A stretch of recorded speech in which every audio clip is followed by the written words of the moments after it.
BÁTORIČKA, The Bloodlusts of ERZSÉBET Bathory, Act 4, Scene 4. Inside BÁTORIČKA's sinister black carriage. The mood is terse, returning from a tense hearing at the County Court at Bathory, Sunday 19th of August 1610.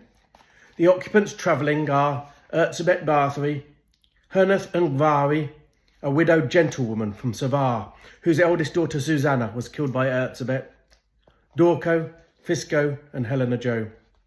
Hernath Ngvari. Countess, I've said much to highlight my fealty. I've perjured that strict judge, hope prove thee not guilty. I've willingly stated when stood in the box, my child was cremated whence contacted pox. Depicting discretion, I took to the stand to answer his questions just as you had planned. Speaking with free will, I realised my task, so I beg thee thou not kill my last's all I ask. ERZSÉBET Bathory. Mission accomplished, thy daughter is safe, for head to ye homestead, win for me yon waif. That beautiful fairy, out of midsummer's dream, who's come from the dairy with a cart full of cream, who walks these lanes lonely to sell at the fair, this one with a comely face and corn-coloured hair. And Mrs. Ngvari, today's a success. 'Twould fold the inquiry if more would confess. I'd like more volunteering, which you'll go and co-opt, to stop all the smearing and get my case dropped. 9 new mothers willing in court to appear, to state there's no killings, now exit ye here. Dorissa Demeter, a dairyman's daughter. Greetings, my lady. Permit me, ma'am, please. That woman said maybe you'll purchase my cheese. The one stood outside, said you'll buy from my stock, the one who now cries and wipes tears on her frock. She seems so defeated, but still in a rush. Oh, may I be seated? Oh my, this is plush. These seats are so nice. Are these pelts from off bears? Shall I tell thee the price for my cart full of wares? I'll tell thee the tab, if the Duchess doth please. There's no need to grab my skirt up my knees. No, there's no need to tear the blouse off my back, or finger me there, or fetch me a smack.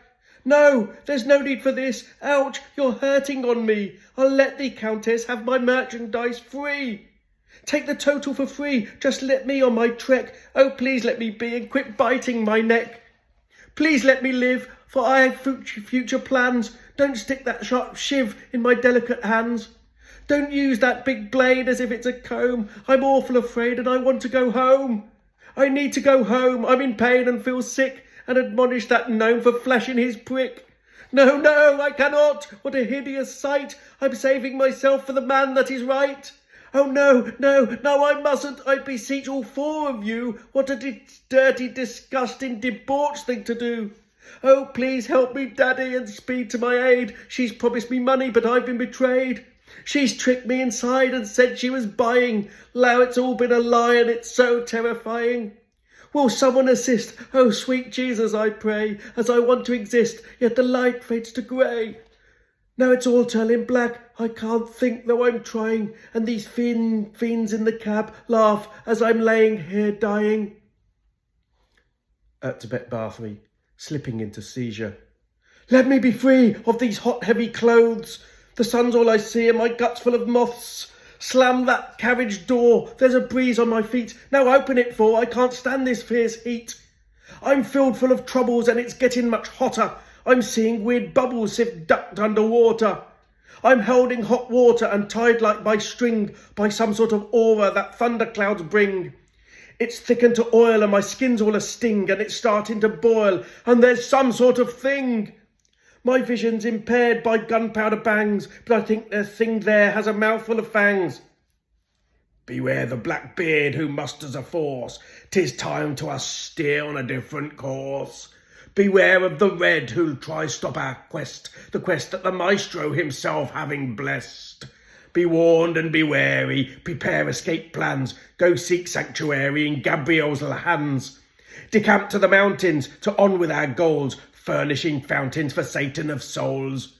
Find thy fearsome nephew, follow yon raven, find the fortress refuge that provides us a haven. The candle is burning, we must not delay, and there is yet yearning to pounce on more prey. Helena Joe. Come back to us, Countess, return to earth, please. We'll leave for the mountains this winter on skis. We'll do as it bids, come Christmas and go. We'll pack stuff on skids to plough through the snow. We'll take 40 horses and coats for the cold to flee Thurzo's forces, just like we were told. But back to us, mistress, you require lots of rest, a week of earned recess for thee and thy guest. Scene 5. The Wild Man Tavern in Presburg, a huge and famous public house hosting many merry drinkers. Thursday, 25th of October, 1610.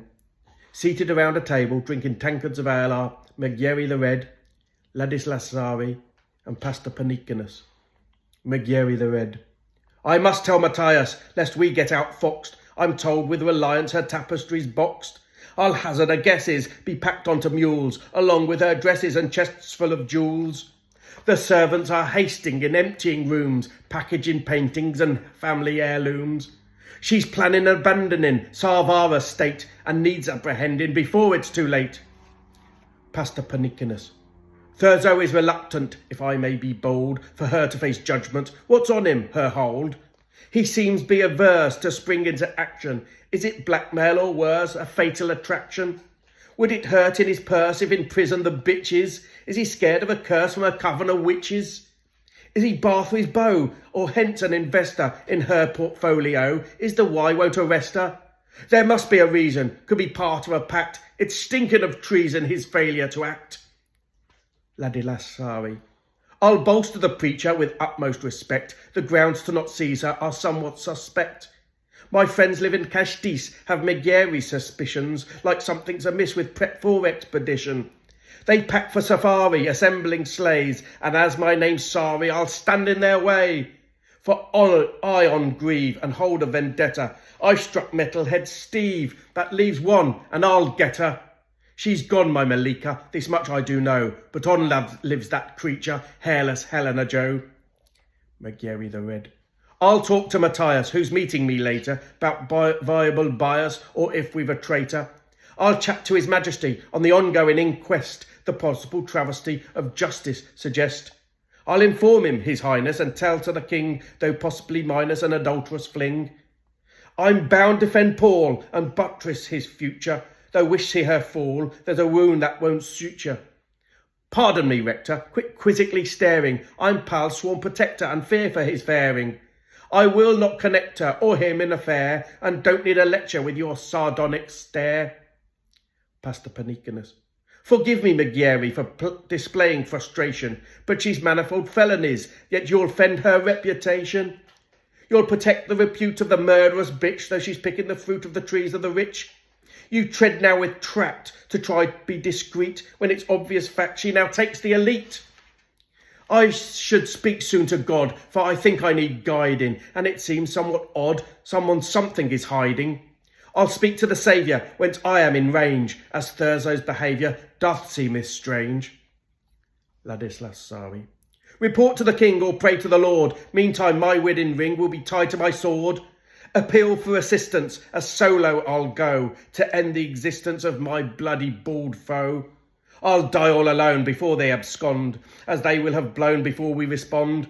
Why must we wait? Can't Thurzo be jolted? For once out the gate that horse would have bolted. I'll go on my own with no fear for the reaper, to kill Kokis the crone for my lost love, Malika.